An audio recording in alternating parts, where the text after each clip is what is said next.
Saudara Dewan Perwakilan Rakyat Kota Banda Aceh mengkritisi masalah pasar Aceh di Jalan Tengkuci, Pantai-Kulu. Selain kesemrautan parkir, pedagang kaki lima juga memanfaatkan badan jalan sebagai tempat berjualan. Berikut informasi selengkapnya.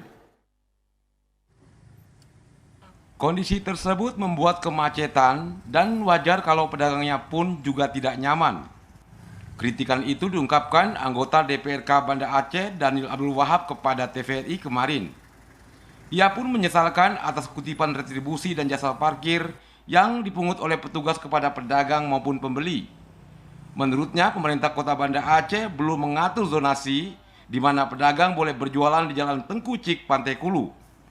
Padahal pasar ini berada di pusat kota dan berdampingan dengan pasar Kampung Baru, tapi infrastrukturnya tidak bagus. Karena itu Daniel yang juga ketua fraksi Partai Nasdem dalam PNA di DPRK Banda Aceh mendesak pemerintah kota bersama Disperindak menyikapi pasar yang dianggap tanpa aturan zonasi. Jadi kalau tidak ada perwal ataupun aturan zonasi, jadi pedagang ini merasa was-was. Ini boleh apa enggak? Nanti sebentar kita berjualan udah diusir. Datang Satpol PP, artinya diatur zonasinya.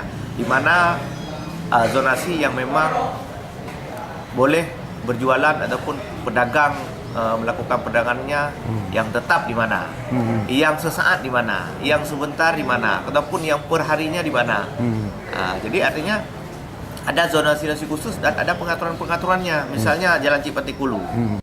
Semestinya pemerintah Kota Banda Aceh segera mengeluarkan peraturan wali kota dan bila perlu jalan ditutup saja.